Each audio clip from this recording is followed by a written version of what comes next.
నమస్కారం, న్యూస్ విజన్కు స్వాగతం. 16వ ఆర్థిక సంఘం అధికారులతో సీఎం చంద్రబాబు నాయుడు సమావేశం నిర్వహించారు. అమరావతి రాజధానిపై స్పెషల్ ప్రెజెంటేషన్ ఇచ్చారు. రాష్ట్ర విభజన వల్ల వచ్చిన నష్టం, కేంద్ర సాయంపై ప్రధానంగా సీఎం చంద్రబాబు వివరించారు. ప్రస్తుతం ఉన్న పరిస్థితిలో ఏపీని ఆర్థికంగా ఆదుకోవాల్సిన పరిస్థితిపై సీఎం చంద్రబాబు ప్రెజెంటేషన్ ఇచ్చారు. గ్రామీణాభివృద్ధి, పంచాయతీరాజ్, మున్సిపల్ శాఖలకు సంబంధించి కేంద్ర ఆర్థిక సంఘం నిధులు సిఫార్సు చేయాల్సిందిగా కోరారు సీఎం నారా చంద్రబాబు నాయుడు.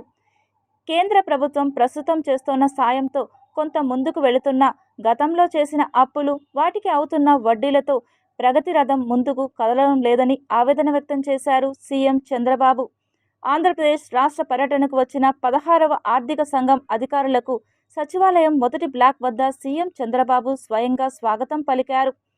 ఇక సచివాలయంలోని మొదటి బ్లాక్లో ప్రభుత్వం ఏర్పాటు చేసిన ఫోటో ఎగ్జిబిషన్ను ఆర్థిక సంఘం ప్రతినిధులకు ముఖ్యమంత్రి వివరించారు. రాజధాని అమరావతి నిర్మాణం, పోలవరం ప్రాజెక్టు, పోలవరం బనకచర్ల అనుసంధాన ప్రాజెక్టు లాంటి అంశాలపై ఎగ్జిబిషన్ ఏర్పాటు చేశారు. రాజధాని విషయంలో రాష్ట్ర ప్రభుత్వ ఆలోచనలు వివరిస్తూ వీడియో ప్రదర్శించి ఆర్థిక సంఘం బృందానికి వివరించారు సీఎం చంద్రబాబు. కేంద్రం నుంచి రావాల్సిన నిధులు, అందాల్సిన ప్రత్యేక సాయం వంటి అంశాలపై ఫైనాన్స్ కమిషన్ బృందానికి ప్రజెంటేషన్ ద్వారా వివరించనున్నారు. ఇక రాష్ట్ర ప్రభుత్వ లక్ష్యాలు, స్వర్ణాంధ్ర విజన్ 2047, మౌలిక సదుపాయాల ప్రాజెక్టులు, పెట్టుబడులకు ఉన్న అనుకూలతలు, రాష్ట్ర ప్రభుత్వ పాలసీలు సీఎం చంద్రబాబు వివరించారు.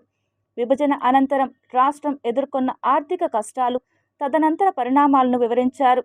గత 5 ఏళ్ల కాలంలో ఆర్థికంగా జరిగిన విధ్వంసం కారణంగా నేడు ఎదుర్కొంటున్న సవాళ్ల నేపథ్యంలో కేంద్రం అదనపు సాయం చేయాలని కోరారు సీఎం చంద్రబాబు నాయుడు. తిరుమల తిరుపతి దేవస్థానంలో అడుగడుగున భద్రతా వైఫల్యాలు కొట్టొచ్చినట్టు కనిపిస్తోంది. తిరుమలలో మరోసారి భద్రతా వైఫల్యం వెలుగు చూసింది. రాజస్థాన్కు చెందిన అంశుమన్ తరేజా అనే యూట్యూబర్ మంగళవారం సాయంత్రం డ్రోన్ కెమెరాను ఆలయంపై ఎగురవేశాడు. దాదాపు 10 నిమిషాల పాటు డ్రోన్ ఆలయం పరిసర ప్రాంతాల్లోనే తిరగడం గమనార్హం. దీంతో టీటీడీ విజిలెన్స్ అధికారులు అప్రమత్తమై అతన్ని అదుపులోకి తీసుకుని విచారిస్తున్నారు.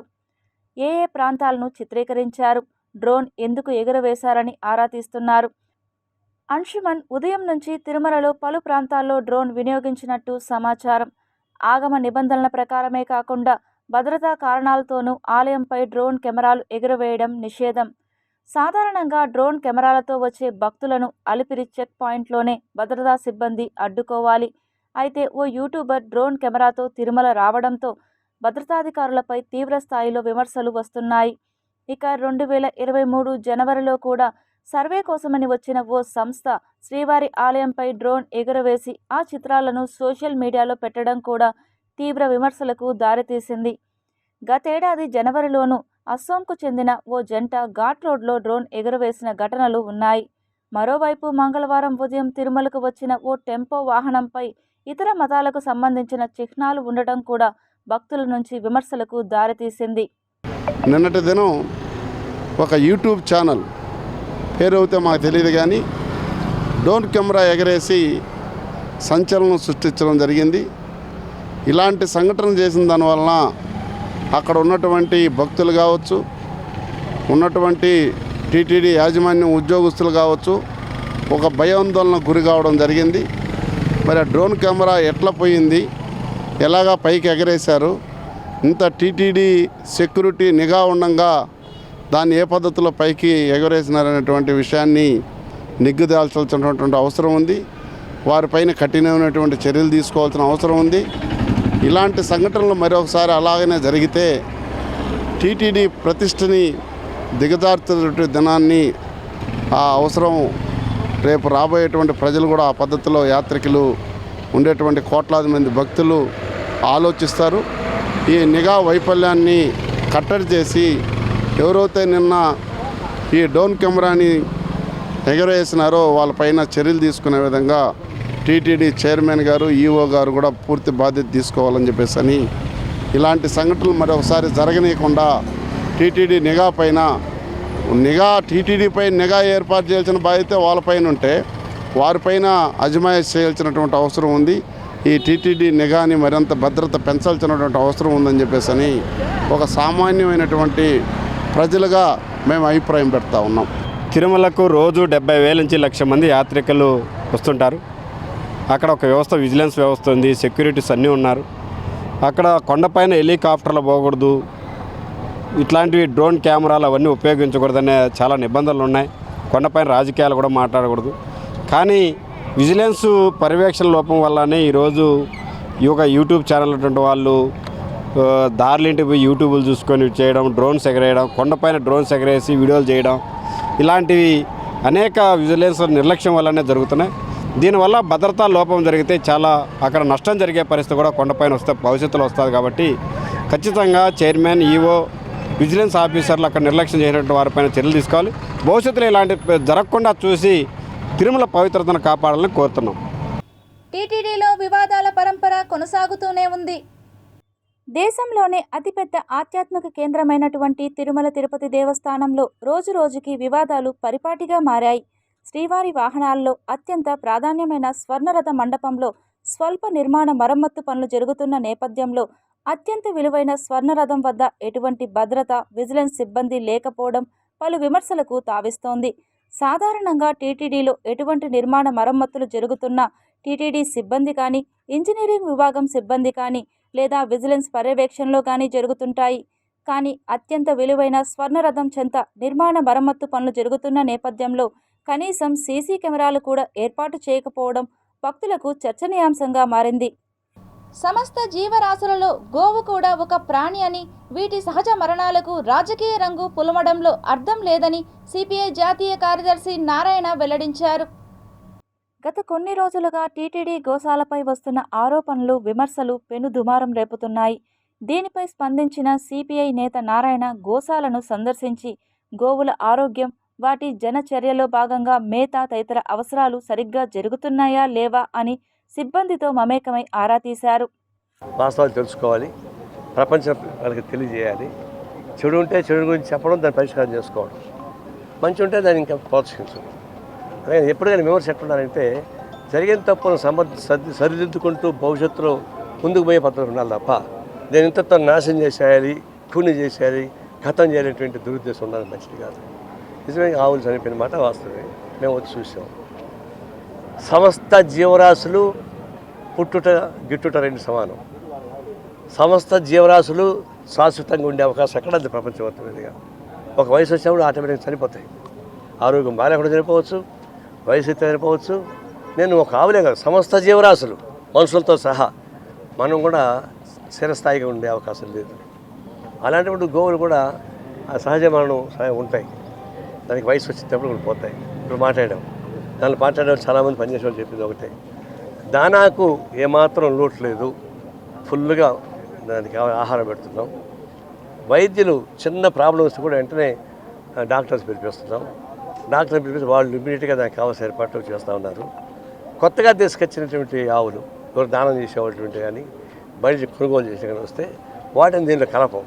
అది మనం క్వారంటైన్ లాగా, మనం క్వారంటైన్ అంటాం, వాళ్ళని కూడా క్వారంటైన్ లాగా పెట్టి 2-3 రోజులు దానిలో పెట్టుకొని దానికంతా టెస్టులు చేసి కావాల్సిన ఇంజెక్షన్స్ వేసి ఆ తర్వాత తీసుకొచ్చే మందులు కలుగుతున్నారు తప్ప కొత్తగా తీసుకొచ్చే మందులు కలపడం లేదు.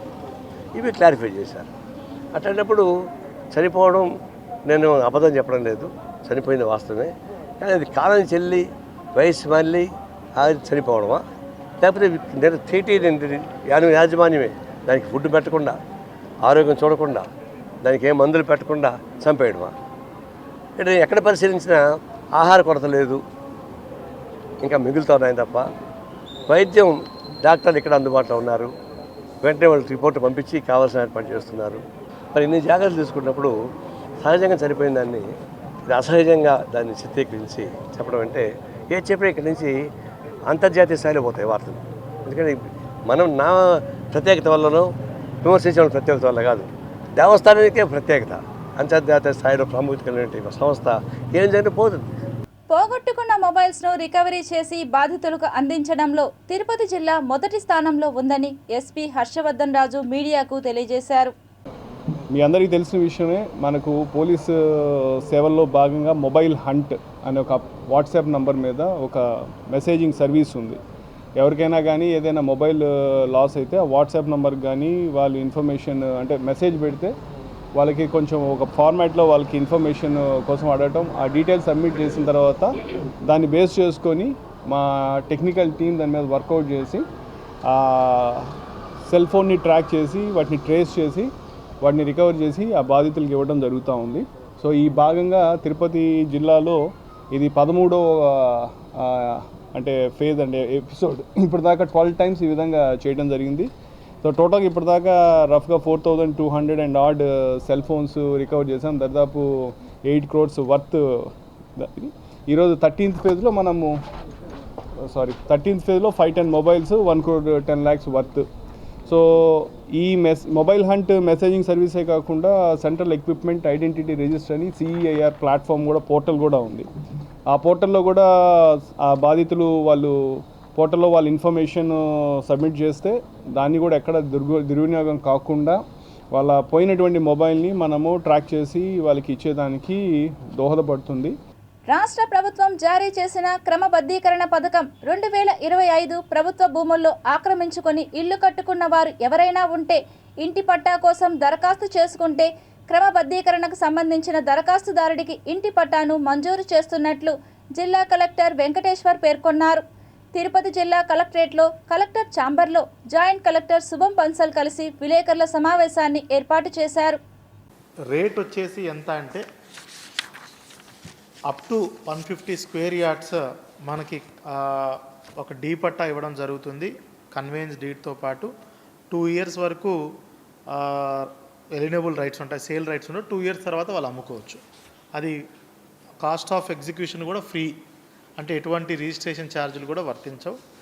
151 to 300 square yardsకి కాను అక్కడున్న లోకల్ బేసిక్ వాల్యూ మీద, బేసిక్ వాల్యూ అంటే రిజిస్ట్రేషన్ వాల్యూ మీద 15% BPL కేటగిరీకి మనం ఛార్జ్ చేస్తాము. అండ్ 50% ఆఫ్ రిజిస్ట్రేషన్ ఫీ మీద తీసుకుంటాము. 151 to 300 square yardsలో APL కేటగిరీ అయితే అబోవ్ పావర్టీ లైన్, అంటే APL కేటగిరీ అంటే బేసికలీ రేషన్ కార్డు లేని వాళ్ళకి కూడా 15% కాస్ట్ ఆఫ్ అలాట్మెంట్. రాయలసీమకే తలమానికమైన తిరుపతి గంగమ్మ జాతరను అత్యంత ప్రతిష్టాత్మకంగా ఎలాంటి అవాంఛనీయ సంఘటనలు చోటు చేసుకోకుండా విజయవంతం చేయాలని జిల్లా కలెక్టర్ డాక్టర్ వెంకటేశ్వర్ అధికారులను ఆదేశించారు. తిరుపతి జిల్లా కలెక్టరేట్లో అధికారులకు దిశానిర్దేశం చేశారు. ఈ విలేకరుల సమావేశంలో Tirupati municipal commissioner Maurya, MLA Arani Srinivasulu, ఇతర ఉన్నతాధికారులు పాల్గొన్నారు. ensure that లోపల విత్ ఇన్ ద 4 walls జరిగే యాక్టివిటీస్ పర్ఫెక్ట్గా జరిగేటట్టు చూసుకోవాలి. Okay, but all emergency departments, revenue, police, fire, electricity, okay, please be careful. గౌరవ శాసనసభ్యులు గారు కూడా చాలా ప్రొయాక్టివ్గా దీన్ని మంచిగా చేయాలి, ప్రజలందరికీ ఎస్పెషల్లీ తిరుపతి నియోజకవర్గ ప్రజలందరికీ కూడా బాగా చేయాలని మంచి దీంతో ఉన్నారు, బిలీఫ్తో. సో ఆయన సపోర్ట్ కూడా మనకు ఉంది కాబట్టి festival will go very very well. Okay, right. Korlagunta bypass రోడ్లో ప్రజలు, వాహన చోదకులకు ఇబ్బందికరంగా ఉన్న డ్రైనేజీ కాలువ పనులు త్వరగా పూర్తి చేయాలని నగరపాలక సంస్థ కమిషనర్ ఎన్ మౌర్య అధికారులను ఆదేశించారు. బుధవారం ఉదయం 33వ వార్డులోని స్కావెంజర్స్ కాలనీ, కొర్లగుంట ఆరోగ్య ఫార్మసీ వద్ద జరుగుతున్న డ్రైనేజీ కాలువల నిర్మాణం, రోడ్ల గుంతల పూడిక పనులను కార్పొరేటర్ దూది కుమారి, హెల్త్, ఇంజనీరింగ్ అధికారులతో కలిసి కమిషనర్ పరిశీలించారు. ఈ సందర్భంగా కమిషనర్ మాట్లాడుతూ, కొర్లగుంట వద్ద డ్రైనేజీ కాలువల నిర్మాణ పనులు ఆలస్యంగా జరుగుతున్నాయని త్వరగా పూర్తి చేయాలని అధికారులను ఆదేశించారు. అధికారులు ఆప్కాన్ సంస్థ ప్రతినిధులతో కలిసి పనులు వేగంగా పూర్తి చేయించాలని అన్నారు. స్కావెంజర్స్ కాలనీలో జరుగుతున్న అభివృద్ధి పనులు నాణ్యతతో త్వరగా పూర్తి చేయాలని అన్నారు. నగరంలో చెత్త కుప్పలు లేకుండా నిత్యం శుభ్రం చేయాలని అన్నారు. దోమలు పెరగకుండా ప్రతిరోజు ఫాగింగ్ చేయాలని అధికారులను ఆదేశించారు.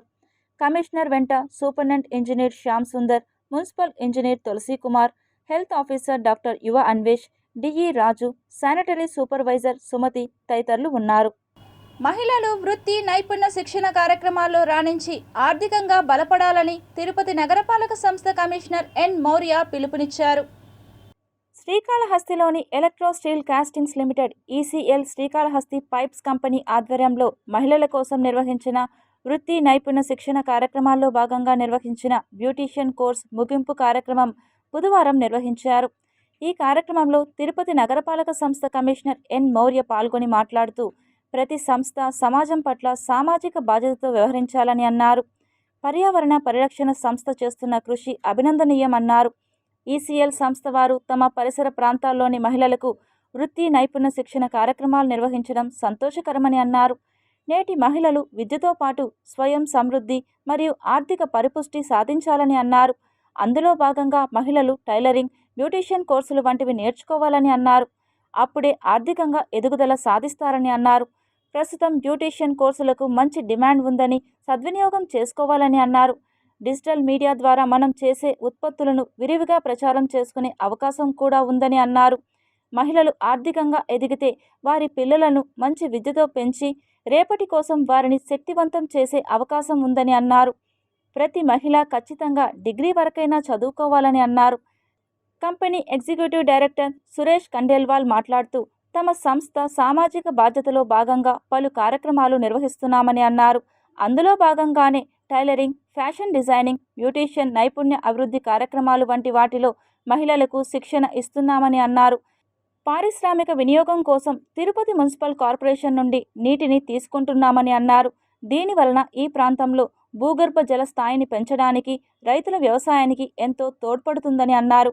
కంపెనీ జనరల్ మేనేజర్ దొరైరాజ్ మాట్లాడుతూ శ్రీకాళహస్తి పరిసర ప్రాంతాలలో జీవనోపాధిని, ఆరోగ్యాన్ని మెరుగుపరచడం, మహిళలు ఆర్థికంగా ఎదగడం కోసం స్వయం ఉపాధి కార్యక్రమాలు చేస్తున్నామని అన్నారు.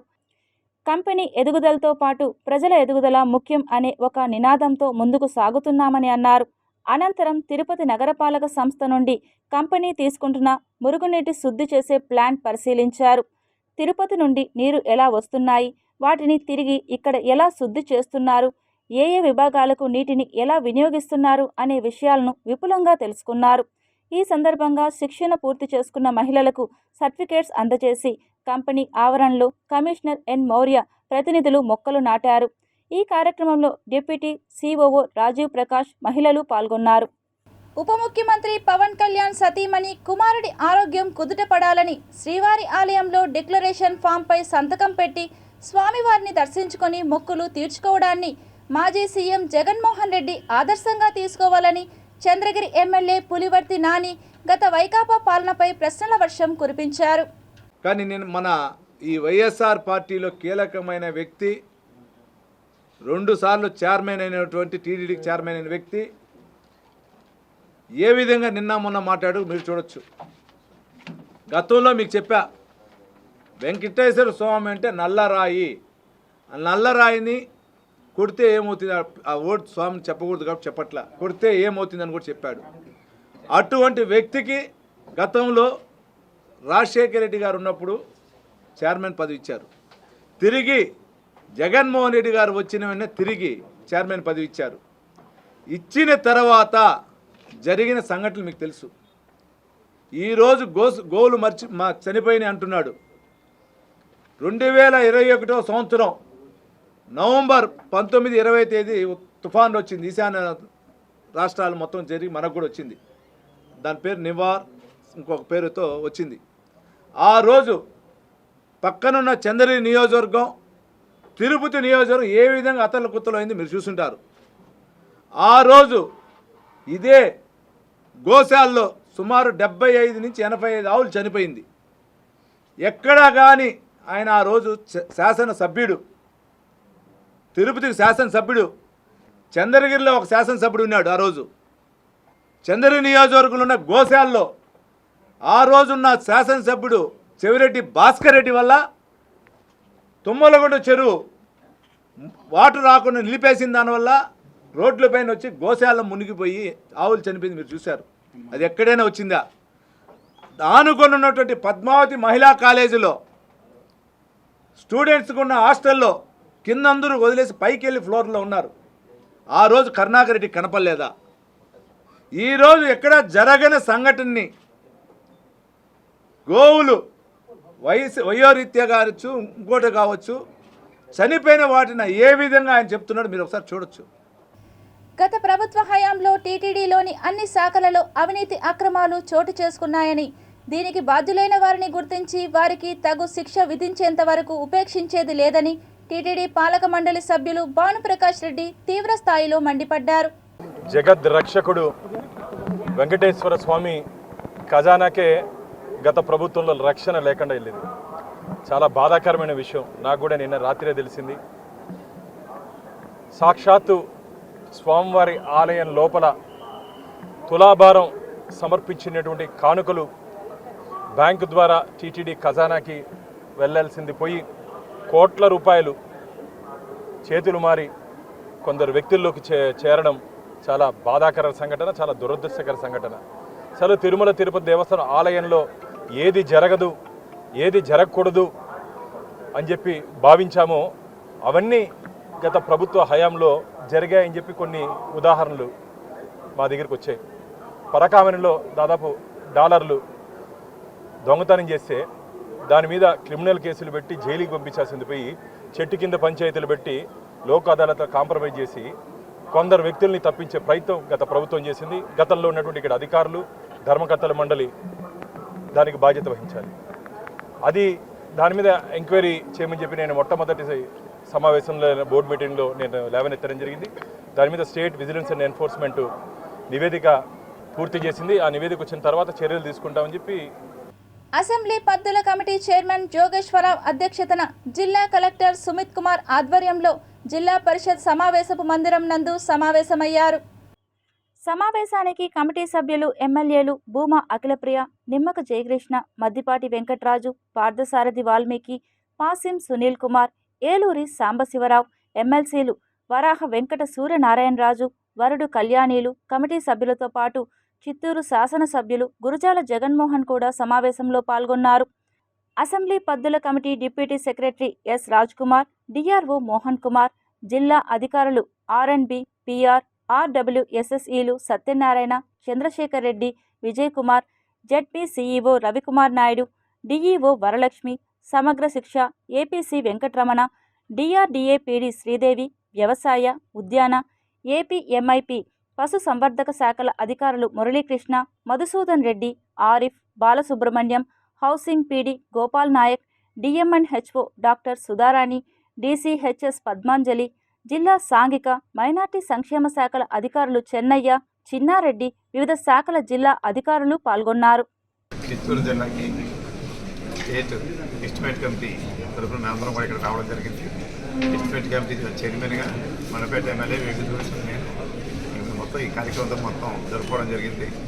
గౌరవ సభ్యులందరూ కూడా అన్ని విషయాల మీద, అంటే చిత్తూరు జిల్లాలో ఉన్నటువంటి మొత్తం 10 డిపార్ట్మెంట్స్ మీద రివ్యూ చేయడం, దానిపైన మా సభ్యులందరూ కూడా కొన్ని ఇంపార్టెంట్ సూచనలు కూడా చేయడం జరిగింది.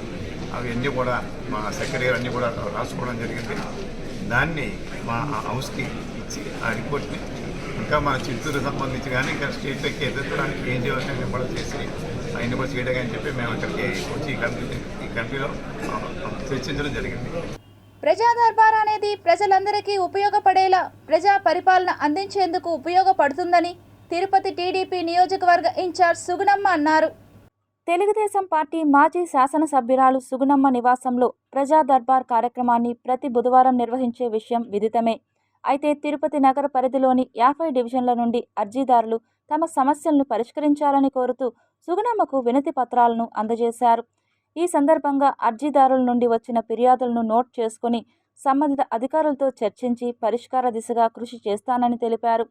సుగుణమ్మ నివాసం వద్ద అర్జీదారులతో కిటకిటలాడింది. మాజీ శాసనసభ్యురాలు ఫిర్యాదుదారుల నుండి అర్జీలను స్వీకరించి వారితో ప్రేమగా మమేకమై సమస్యలను పరిష్కరించే బాధ్యత తను తీసుకుంటానని అన్నారు. నగరంలోని ఆయా డివిజన్ పరిధిలోని కాలనీలలో రోజువారీ సమస్యలు సంబంధిత నగరపాలక సంస్థ సిబ్బంది, రెవెన్యూ, పోలీస్ శాఖ తదితర శాఖల సిబ్బందితో చర్చించి త్వరితగతిన పరిష్కారం మార్గంకు కృషి చేస్తానని పేర్కొన్నారు. దేశంలో ఎక్కడా లేని విధంగా కార్యకర్తలను ప్రోత్సహిస్తూ కార్యకర్తల శ్రేయస్సు కోసం పాటుపడే ముఖ్యమంత్రి నారా చంద్రబాబు నాయుడు మనకు అండగా ఉండడం శుభ పరిణామమని అన్నారు. తిరుపతి నగరంలో మరి తెలుగుదేశం పార్టీ తరఫున ఈ రోజున ఇది 2వ ప్రజా దర్బార్ కార్యక్రమం నిర్వహిస్తున్నాం. దాదాపు మొదటి ప్రజా దర్బార్ కార్యక్రమంలో దాదాపు ఒక 70 వినతులు కూడా రావడం జరిగింది. అన్నిటినీ కూడా దాదాపు పరిష్కరించే దిశగా గత వారమంతా కూడా మరి పనిచేయడం జరిగింది.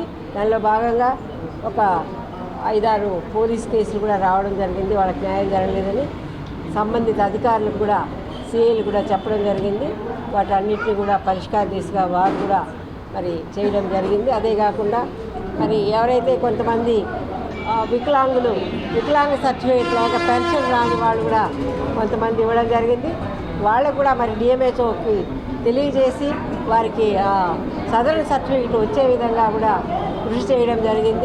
స్వయంభు వరసిద్ధి వినాయక స్వామి ఆలయంలో సంకటహర చతుర్థి వేడుకలు ఘనంగా నిర్వహించారు.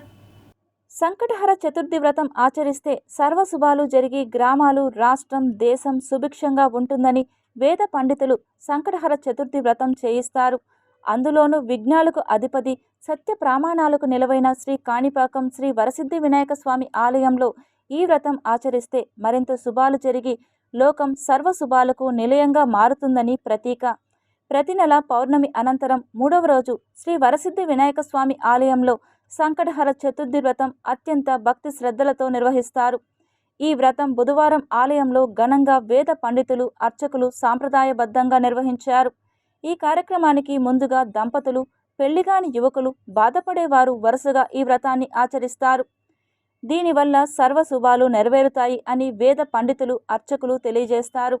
ఈ సంకటహర చతుర్థి వ్రతానికి జిల్లా నుండి కాకుండా వివిధ ప్రాంతాల నుండి అధిక సంఖ్యలో భక్తులు హాజరై వ్రతాన్ని ఆచరించారు. వీరికి ఎలాంటి అసౌకర్యం కలగకుండా ఆలయ ఈవో పెంచల కిషోర్, ఏఈఓ రవీంద్రబాబు, ప్రధాన అర్చకులు సోమశేఖర్ గురుకుల్, ముఖ్య అర్చకులు గణేష్ గురుకుల్, పలువురు అధికారులు ఎలాంటి అసౌకర్యం కలగకుండా పర్యవేక్షించారు. బుధవారం సంకటహర చతుర్దశి సందర్భంగా తిరుపతి వినాయక సాగర్లో వెలసిన సంకల్ప వరసిద్ధి వినాయక స్వామి ఆధ్వర్యంలో ప్రత్యేక అభిషేక పూజలు నిర్వహించి నైవేద్యము సమర్పించారు. ఈ సంకటహర చతుర్థి గోపీనాథ్ రెడ్డి గారు, చెంగారెడ్డి గారు, సుబ్రహ్మణ్య రెడ్డి గారు, రాజశేఖర రెడ్డి ఆధ్వర్యంలో ఇక్కడ ప్రత్యేక అభిషేకము, పూజలు జరుగుతుంది. ఒక్కొక్కరికి ఒక్కొక్క సంకటం. ఆ సంకటాన్ని పోగొట్టే వినాయకుడికి విశేషమైన సంకటహర చతుర్థి. ఆయనకి ఈరోజు చాలా మంచి రోజు. దాంట్లో ఈరోజు బుధవారంగా కలవటము, సాయం సంధ్యా ప్రదోష వేళ అన్నీ కలిసింది. దానికి అభిషేకము, పూజ, అందరికీ ఒక్కొక్క కష్టం, ఆయుష్, ఆరోగ్యము, అంతస్తు, ఆస్తి అన్నీ దాన్ని కావాలని మన సంకల్ప వరసిద్ధి వినాయకుడిని ప్రార్థిస్తూ ఈరోజు ప్రత్యేక అభిషేకము, పూజ అన్నీ సాయంత్రం. ప్రాథమిక పాఠశాలలో విద్యను బోధిస్తున్న ఉపాధ్యాయులు దైవంతో సమానమని తిరుపతి జిల్లా ఉప విద్యాశాఖ అధికారి బాలాజీ పేర్కొన్నారు. తిరుపతి నగరపాలక సంస్థ పరిధిలోని డాక్టర్ డి రామానాయుడు ప్రాథమిక పాఠశాల వార్షికోత్సవ కార్యక్రమాన్ని ఏర్పాటు చేశారు. ఈ కార్యక్రమానికి ముఖ్య అతిథులుగా జిల్లా ఉప విద్యాశాఖ అధికారి బాలాజీ, మండల విద్యాశాఖ అధికారి భాస్కర్ నాయక్, ఎంజీఎం ప్రధానోపాధ్యాయులు మునిశారద, బండి మధుసూదన్, పాఠశాల ఉపాధ్యాయులు తదితరులు విచ్చేసి ప్రారంభించారు. ఈ సందర్భంగా బాలాజీ మాట్లాడుతూ 1 నుండి 5వ తరగతి వరకు చదువుతున్న పిల్లలు ప్రాథమిక పాఠశాల నుండి వారి భవిష్యత్తు నిర్ణయించబడుతుందని, అందుకు అనుగుణంగా ప్రతి ప్రభుత్వ పాఠశాలలో ప్రాథమిక బడిలో ఉపాధ్యాయులకు ప్రత్యేక శిక్షణ ఇచ్చి ఉన్నత విద్య అందించేలా కృషి చేశామని అన్నారు. అంతకుముందు పలు క్రీడలలో విజేతలుగా నిలిచిన చిన్నారులకు బహుమతులు ప్రదానం చేశారు. మున్సిపల్ ప్రాథమిక పాఠశాలలో ఘనంగా వార్షికోత్సవం జరుగుతుంది. ఈ వార్షికోత్సవంలో వచ్చినటువంటి విద్యార్థులకు, తల్లిదండ్రులకు, ఉపాధ్యాయులకు, పత్రికా విలేకరులకు అందరికీ కూడా నమస్కారాలు. విద్యార్థులు భగవంతుడితో సమానం. సో పిల్లలే దేవుళ్ళు, దేవుళ్ళే పిల్లలు. సో దేవుళ్ళ యొక్క ప్రతిరూపాలకు ఉన్నారు కాబట్టి విద్యార్థులకు సేవ చేస్తే మన భగవంతునికి సేవ చేసేయచ్చు. సో ప్రాథమిక పాఠశాలలో పనిచేసే ఉపాధ్యాయులు దేవుళ్ళకు సేవ చేసే పూజారులాగా మనం భావించవచ్చు. కాబట్టి ఈ కార్యక్రమంలో చిన్నారులు చేసిన నృత్య ప్రదర్శన కానివ్వండి, వాళ్ళు చేసిన పనితీరు కానీ చాలా మనసు హత్తుకోవడం జరిగింది.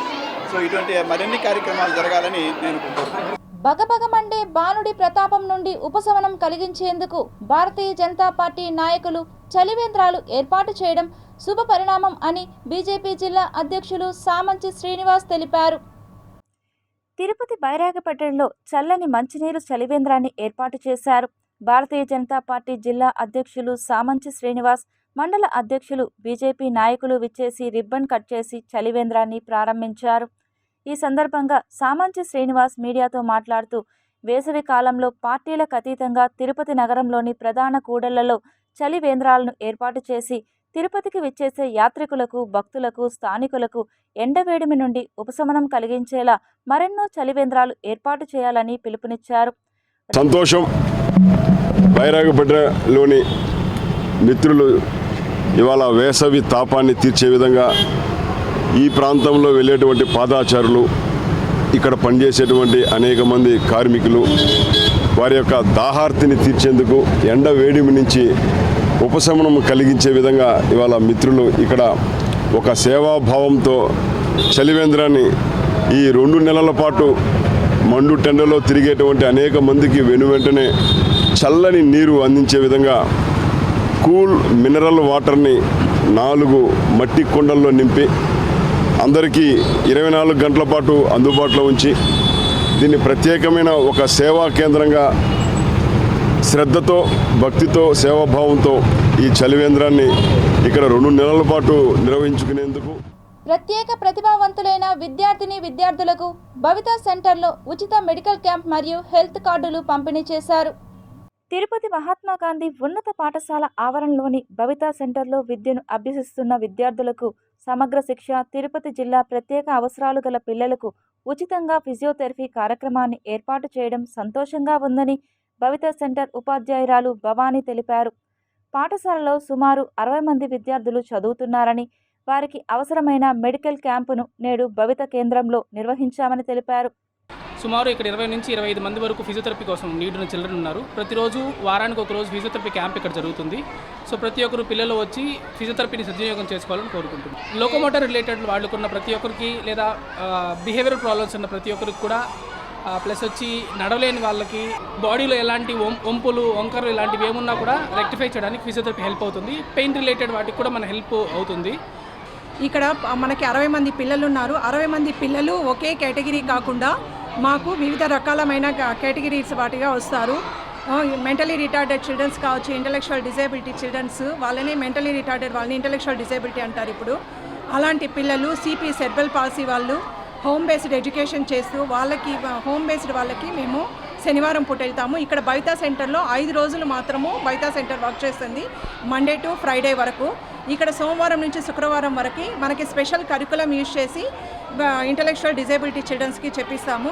అలాగే హీరింగ్ ఇంపైర్డ్ వాళ్ళకి స్పీచ్ థెరపీ అనేది మనకి వాళ్ళ కేటగిరీస్ ఐక్యూ లెవెల్ని బట్టి ఆ బేసిస్ పైన అసెస్మెంట్ చేసుకొని వాళ్ళకి కరికులం డిజైన్ చేసుకొని దాని ప్రకారము ఆ పిల్లలకి చెప్పించడం జరుగుతుంది. ఎస్వి యూనివర్సిటీ పరిధిలోని పీజీ కళాశాలలో సైన్స్ గ్రూప్ కోర్సుల 4వ సెమిస్టర్ ఎగ్జామ్స్ జరుగుతున్నాయి. ఏప్రిల్ 15 నుండి 23వ తేదీ వరకు 5 పరీక్షలు ఉంటాయని, సుమారు 700 మంది విద్యార్థులు ఎగ్జామ్స్ రాస్తున్నారని ప్రిన్సిపల్ పద్మావతి సిటీ కేబుల్కు తెలిపారు. 18 సైన్స్ డిపార్ట్మెంట్స్ ఉన్నాయి. Examinations 4th sem examinations 15th నుండి 23rd వరకు జరుగుతాయి. Almost 700 to 750 students they are appearing for the examinations and the examinations are going on well. RSS భావజాలాలు కలిగిన వారిని రాష్ట్ర గవర్నర్లుగా నియమించడం వల్ల రాష్ట్రాల ప్రభుత్వాల హక్కులు, మనోభావాలు దెబ్బతింటున్నాయని రాష్ట్ర కార్యదర్శి రామకృష్ణ ఆరోపించారు.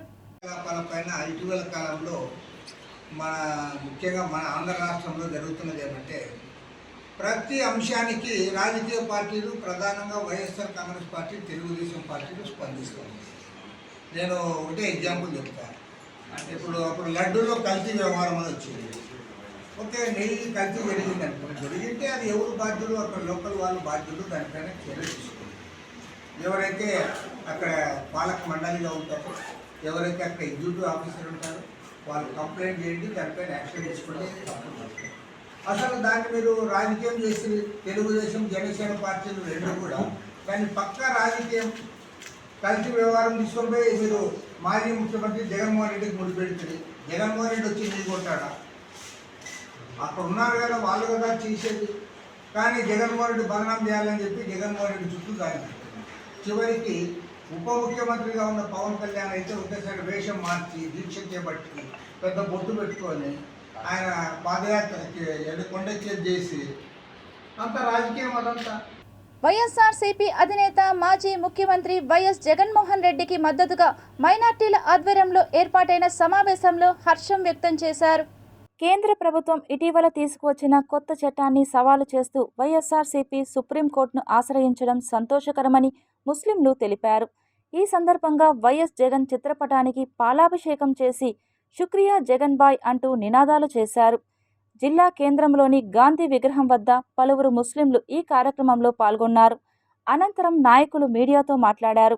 ఈ కార్యక్రమంలో మైనార్టీ నాయకులు మహమ్మద్ షఫీ, ఆను, మస్తాన్, కౌసర్, చానా బాషా, నౌషద్, నవాజ్, అల్తాఫ్, చాపు, చామంతి, ఇమ్రాన్, అక్రమ్, ఖాదర్, షరీఫ్, సాదిక్, జలలుద్దీన్, హుస్సేన్, అఫ్జలా ఖాన్ తదితరులు పాల్గొన్నారు.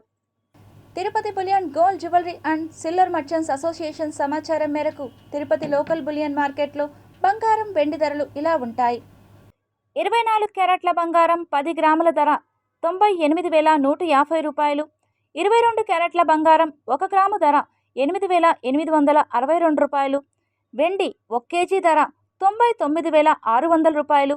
రీటైల్ వెండి 1 గ్రాము ధర 102 రూపాయల 60 పైసలుగా ఉంటుంది. ఈ వార్తలు ఇంతటితో సమాప్తం. సమగ్ర సమాచారంతో న్యూస్ విషయంలో మళ్ళీ కలుద్దాం. అంతవరకు సెలవు. నమస్కారం.